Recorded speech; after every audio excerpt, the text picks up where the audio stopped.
The moment I saw his name printed in gold letters, Ethan Clark weds Daniel Gray, I laughed, then cried, then laughed again. My hand shook so violently that the envelope nearly slipped through my fingers. The city lights outside my apartment window reflecting off the embossed gold in a way that made the words burn into my retina. I had seen his name 1,000 times before, scribbled on texts, carved into notebooks, whispered across quiet rooms. But never like this. Never formal, never permanent. Ethan Clark is getting married. I sank into my chair, staring at the invitation like it was some abstract piece of art I couldn't quite interpret. A part of me wanted to shove it in the trash, pretend I never received it.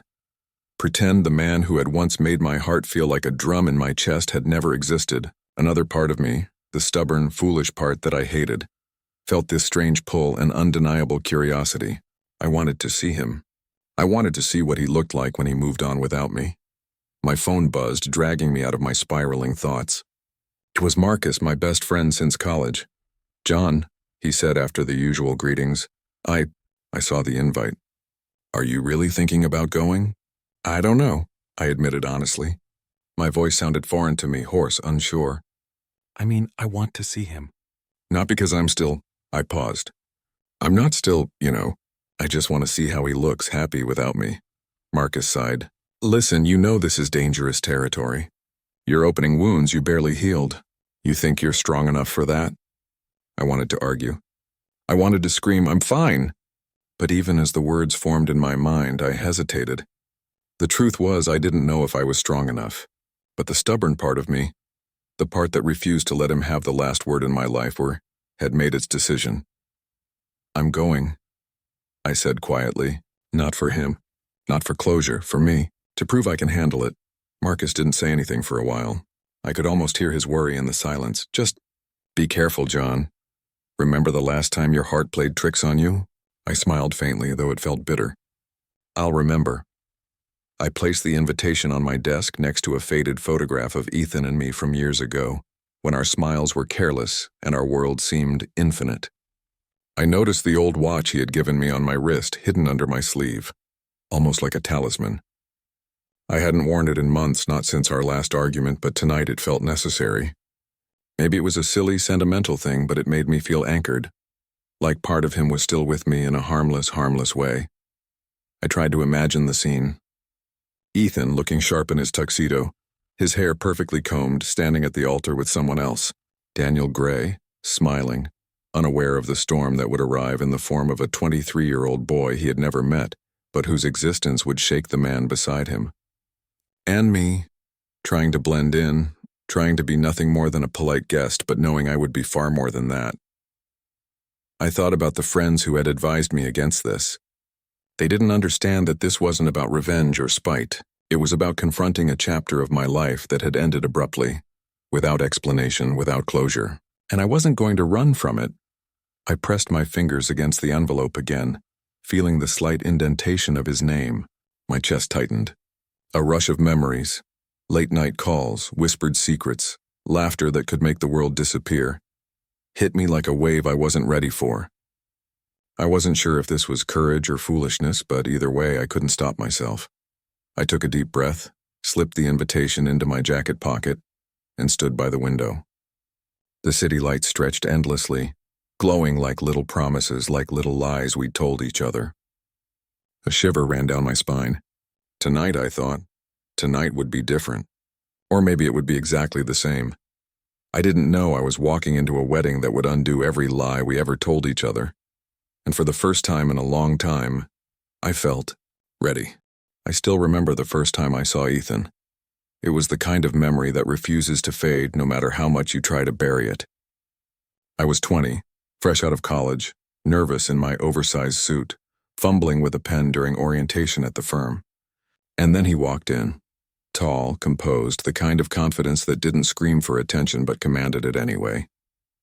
His eyes, dark and knowing, seemed to see right through the nervous, self-conscious version of me.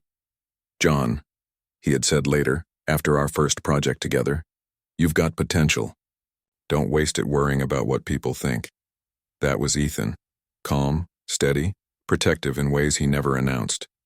I didn't know it then, But he had a way of leaning just enough, standing just close enough to make a person feel safe without saying a word. Our relationship started like most stories do, quietly, unexpectedly. A shared coffee in the break room, a late-night project that turned into laughter in an empty office, stolen glances that lingered too long. I remember the first time he held my hand. It was outside the office, a gentle squeeze when a delivery truck nearly clipped me on the sidewalk. "Be careful," he murmured, and my heart had thumped like it was trying to escape my chest. I had never been touched like that, not with such quiet intent, not with such a mixture of tenderness and ownership. Ethan was 7 years older than me. To everyone else, he was just my senior, my mentor, the reliable one with polished suits and impeccable manners. But to me, he was more. He was the warmth in the rain, the soft voice that calmed my insecurities, the laughter I chased when life felt too heavy. We had our secret world, nights in tiny cafes where no one else knew our names, stolen weekends in cities 2 hours away, whispered conversations in parked cars that made my stomach twist in delicious anxiety. And yet, there was always a shadow. Ethan was cautious, always cautious. I remember one night lying in his apartment after hours of talking and laughing. I asked him if he loved me. He didn't answer immediately. Instead, he traced my jawline with a finger, a faint smile tugging at his lips. "I care about you," he said finally. "More than I should. But I can't risk everything for us. Not like this. Not yet." I wanted to argue, to beg him to take the leap, to tell him I didn't care about the world's judgment, that I only cared about him. But he had this way of shutting the door gently, firmly, leaving me outside, pacing in my chest like a caged bird. He loved me, yes, but he feared love's consequences more. Fear was stronger than desire for him, and it always had been. Our love was beautiful but fragile, delicate like glass. Every moment was intense, electrifying, but always tinged with the worry of being discovered. I remember holding his hand under the table at a restaurant, hearts racing, eyes scanning for anyone who might recognize us. I remember the thrill, the fear, the laughter that sounded almost like crying. Love was secret, and secrets, I learned, can sometimes be heavier than any confession. And then just like that, it ended. It wasn't a fight, not really. There was no shouting, no betrayal, no confrontation that I can recall clearly. One morning, I woke up to find a note on my desk, folded carefully, his handwriting perfect as always. "I'm sorry, John, I can't do this anymore. I hope you understand." No explanation, no reasoning, no goodbye. I stared at that note for hours. I called him. I texted him. I sat by my phone hoping for a sign, a word, a lie, anything to make the absence make sense. But he was gone. Ethan Clark, the man who had been my anchor, my warmth, my world, vanished as quietly as he had entered it. Years passed. I tried to move on. I went on dates, made friends, traveled to cities I had never seen, laughed at jokes I didn't entirely find funny, just to feel something resembling normal. And yet the silence between us never truly existed. His absence was loud. It echoed in every quiet apartment, in every moment of solitude, in every song that reminded me of laughter that wasn't mine anymore. I remember the rain that night when he left. I was standing outside his apartment, soaked through, numb with disbelief. And in that rain, I realized that love didn't always end in happiness. Sometimes it ended in longing and regret, in questions that would never be answered. My heart ached in the kind of way that makes breathing feel like work. And yet, somehow in that ache, I loved him still. Even now, years later, seeing his name on that golden invitation brought all of it rushing back. The coffees, the laughter, the secret glances, the rain, the silence, all of it. And for the first time in a long while, I realized that the man who was marrying someone else today wasn't just a stranger. He was the boy I had loved fiercely, the man who had loved me in his own cautious, imperfect way, and the ghost that had quietly haunted my every move since the day he walked away. I touched my wrist, where his old watch rested under my sleeve, and let the memories wash over me. They were sharp, they were beautiful, they were painful, but they were mine. And tonight, I would see him again. Whether I was ready or not, the past and present were about to collide. The taxi stopped in front of the grand estate, its white pillars gleaming under the soft glow of evening lights. I stepped out, my suit tight against my chest in a way that felt constricting, as if it were holding back the storm of emotions already rising inside me. Guests were arriving in black tie elegance, heels clicking, laughter echoing across the marble driveway. I felt instantly out of place. As I walked in, the chandelier-lit ballroom swallowed me whole. Crystal and gold reflected everywhere, and somewhere in the mix of laughter and champagne clinks I caught whispers. "Isn't that Ethan's old boyfriend?" I froze, forcing a polite smile and nodding toward a couple who barely knew me but seemed to know him. A small pang shot through my chest. Of course they'd remember. Of course my presence would create ripples. I had expected awkwardness, but not the electric tension that hit me the moment I stepped fully into the room. Then, I saw him, Ethan. He entered from the far end of the hall, tuxedo perfectly tailored. Every movement deliberate, every smile polished. He looked at ease, calm, the epitome of sophistication, and yet when our eyes met I felt time halt entirely. The chatter, the clinking of glasses, the distant music, it all faded. It was just us, suspended in a bubble I had thought broken forever.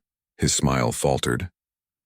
Not because he disliked seeing me, no, there was relief there mingled with something sharper, something longing.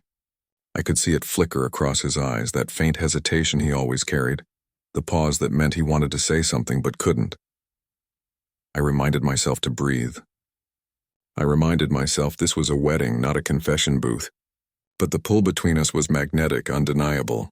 Every step I took toward the cocktail area seemed heavier, loaded with history I couldn't escape.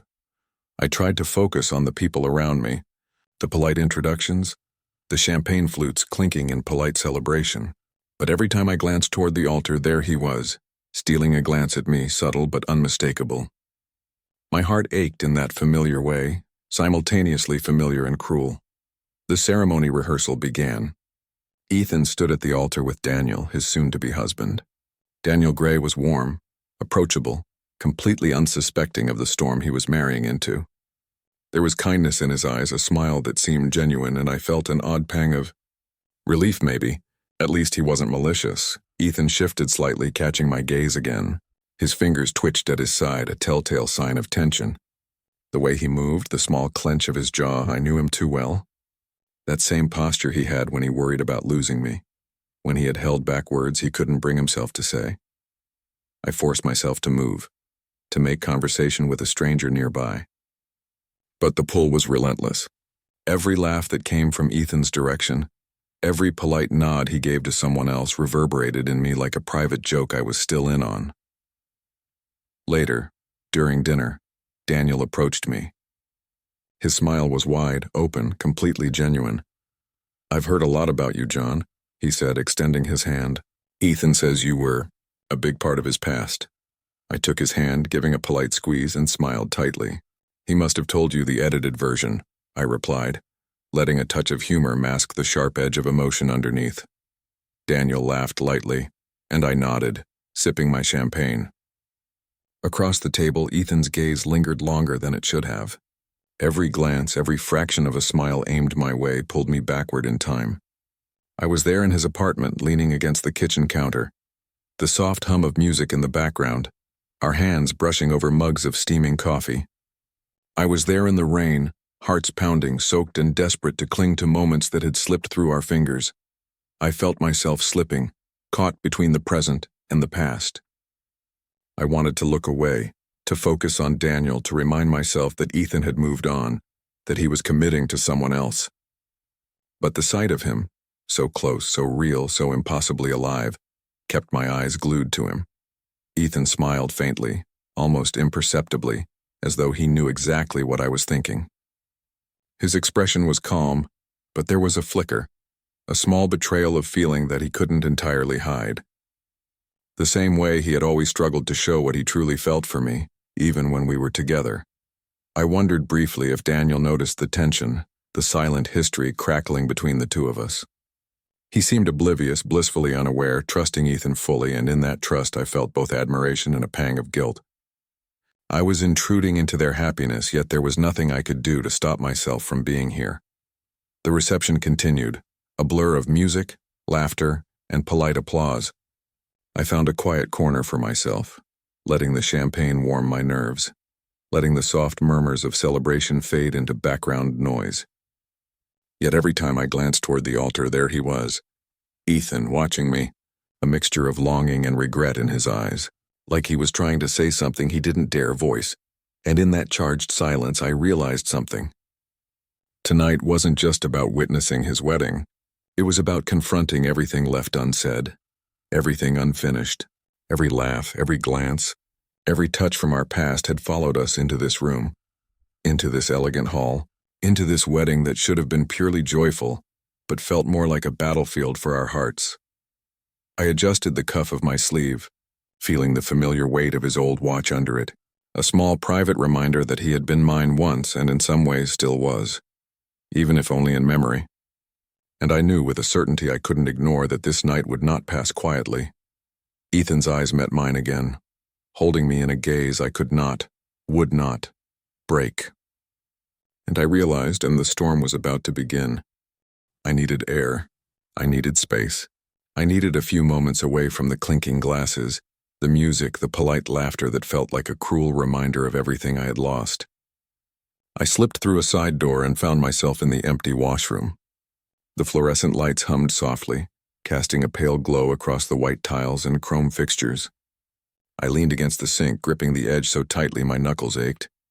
My chest heaved, my mind replaying every glance, every laugh, every subtle look Ethan had thrown my way tonight. I wasn't sure whether it was anger, nostalgia, or longing that hurt most.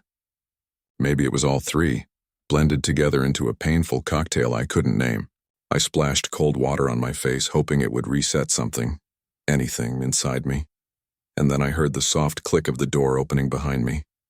I turned, and there he was, Ethan, tuxedo still perfect, hair just slightly mussed, eyes darker than the hall lights could ever make them look.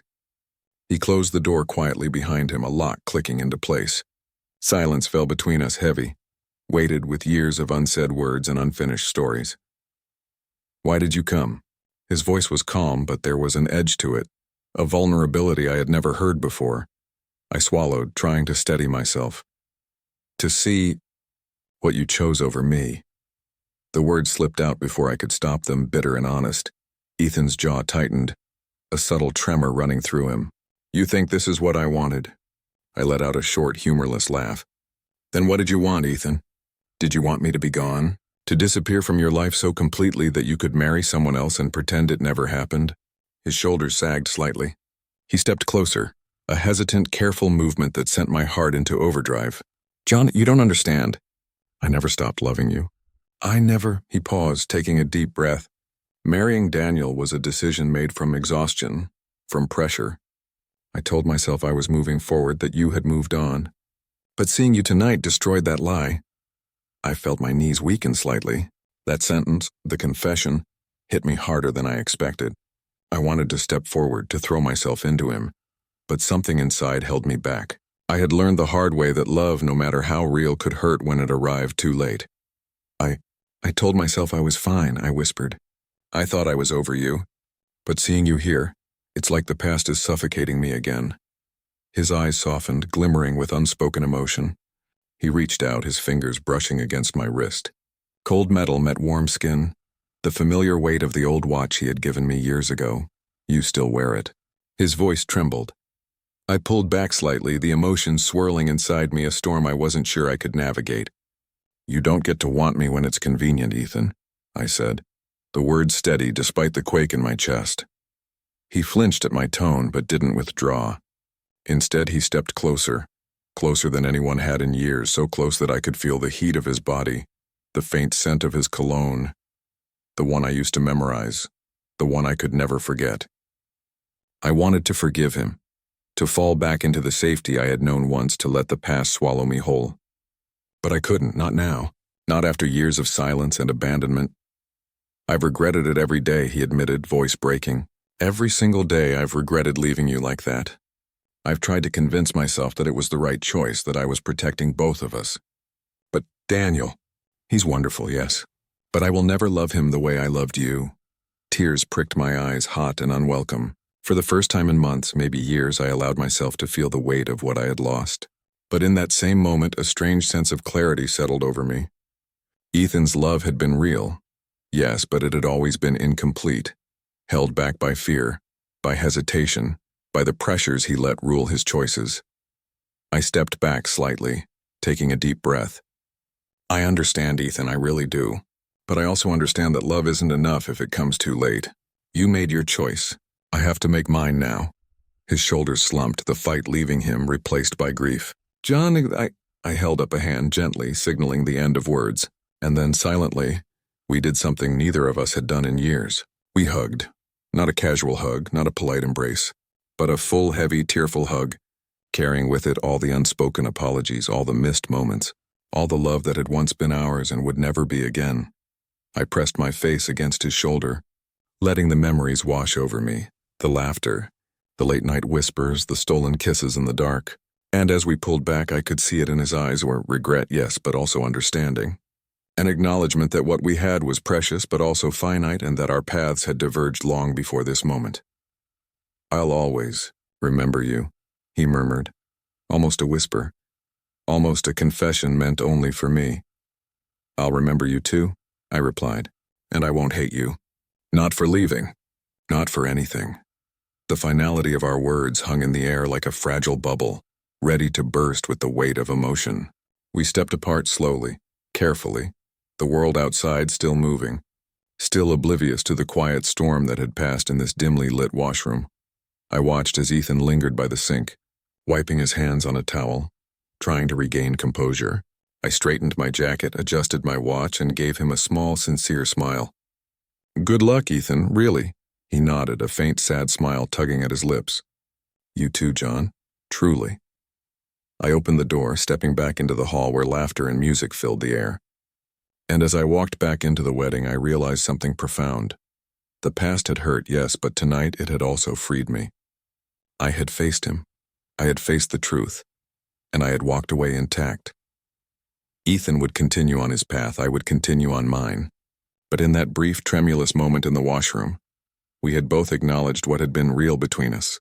It wasn't reconciliation. It wasn't rekindling. But it was closure, and sometimes I realized closure felt like the sweetest kind of love.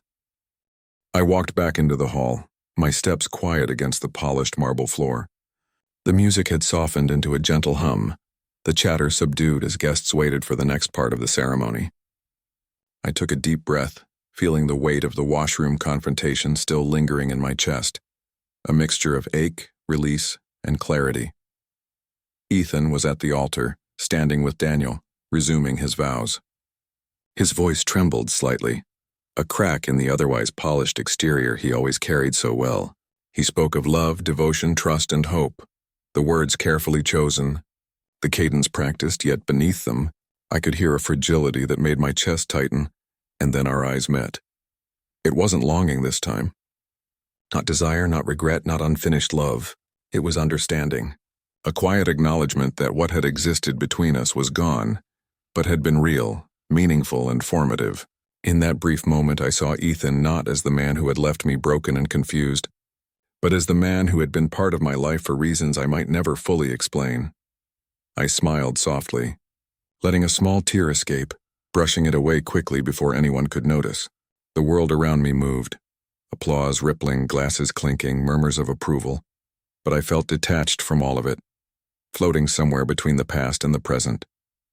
For the first time in years, I didn't feel the sting of absence. I felt release. I realized then that I was free from the pull of memories that had once held me hostage, free from the longing that had haunted quiet nights and empty apartments, free from the expectation that I needed someone else's love to define my worth. Ethan had taught me love, yes, but tonight, I understood that I had to teach myself freedom. Daniel's hand reached for Ethan's, and I felt no bitterness. Only clarity. He was kind, he deserved happiness, and this ceremony wasn't about me. It was about closure, about stepping aside and letting life continue, for all of us. I let the realization settle like sunlight through a window, warm and healing. As the vows continued, I felt a sense of calm I hadn't known in years. The tension that had made my chest tight and my heart ache began to dissolve. Each word Ethan spoke, each promise he made, no longer pulled at my heart. Instead, they reminded me that life moves forward, that love comes in many forms, and that letting go can be a quiet triumph rather than a defeat. I glanced at Ethan one last time. His eyes met mine fleetingly, a small, almost imperceptible smile tugging at the corners of his lips. There was no pleading there, no expectation, only recognition. Recognition that we had been important to each other, and that we would always be, in memory, in growth, in the unspoken lessons we had shared. I shifted slightly, smoothing the sleeve of my jacket, feeling the familiar weight of his old watch beneath my cuff, a symbol of what had been, a reminder that love had once been intense and messy and beautiful, and now it was a memory I could carry without pain. Without a word, I moved toward the exit. My steps were slow, deliberate, a quiet assertion of my presence in the world outside. I didn't need to witness the applause, the laughter, the celebrations that followed. I didn't need to see the bouquet thrown, the champagne glasses raised. I had already celebrated something far more important, the reclamation of my own heart. I pushed open the heavy doors to the night air. A breeze swept across my face, cool and invigorating, carrying the faint scent of flowers from the garden outside. I closed my eyes for a moment, inhaling deeply, letting the world around me remind me that life was vast, unpredictable, and full of possibilities. For the first time, I felt a smile spreading across my face, soft but genuine.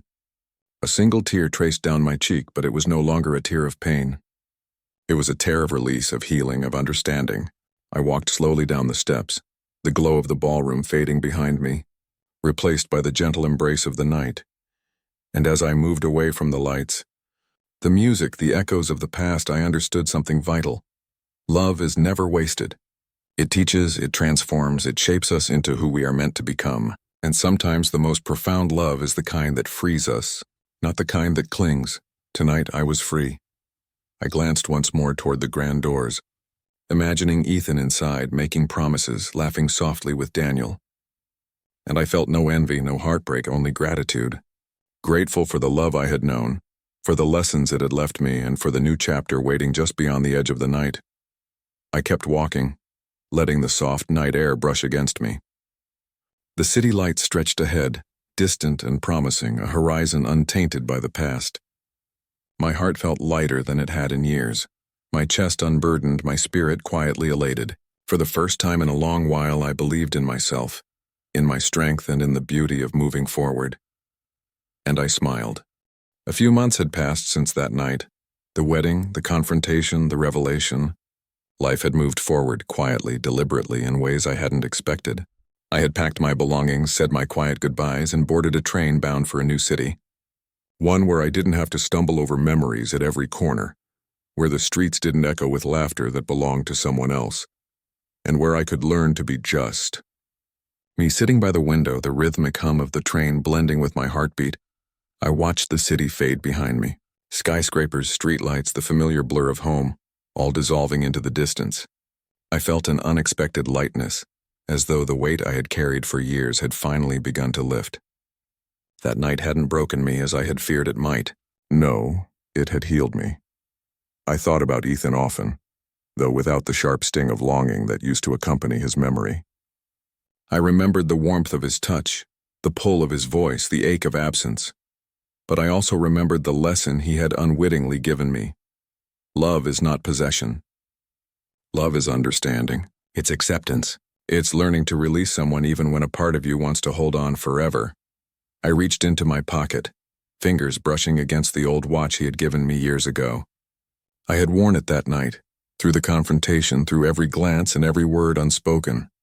It was a symbol, a relic of a love that had been beautiful and incomplete.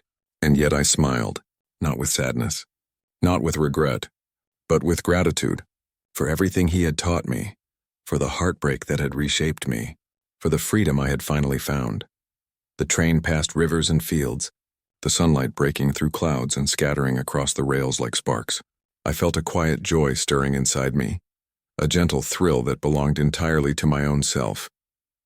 I could breathe without the weight of memory pressing down. I could laugh without feeling guilty. I could look forward without fear of what I had left behind.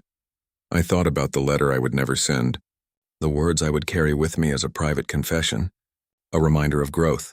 You were my first heartbreak, Ethan, but also my last lesson in how to love without losing myself. The words were heavy yet freeing. They acknowledged the past, embraced the pain, and celebrated the resilience that had grown from it. I had loved fiercely, lost deeply, and learned immeasurably. And now I could move forward. Not as someone tethered to memories, not as someone defined by absence, but as someone who had reclaimed herself entirely. The train slowed as it approached my new city. The skyline emerged from the morning mist, unfamiliar, promising, alive. I pressed my forehead against the cool glass of the window, inhaling the scent of new beginnings, feeling the pulse of possibilities waiting for me just beyond the tracks. And in that quiet, solitary moment, I understood the truth of what I had learned over the past months. Life is a series of chapters, some full of joy, some full of pain, some leaving us with lessons we could not have imagined. And while Ethan had been a chapter, brilliant, intense, unforgettable, I was the book. I was the author of my own story, the keeper of my own heart. The sun broke fully through the clouds, spilling light across the rails, across the city, across my face. I let out a soft, genuine laugh, the kind that comes from complete release. The past no longer chained me. The memories no longer haunted me. I was moving forward, whole, free, and endlessly curious about the chapters yet to come. And as the train picked up speed, carrying me toward the unknown, I whispered quietly to myself, a cinematic promise to the life I was about to live. He was the chapter that taught me love, but I was the book that taught myself freedom. Thank you so much for taking the time to share your thoughts with us. Your feedback is very valuable and will help us improve. May I kindly ask which country you are joining us from?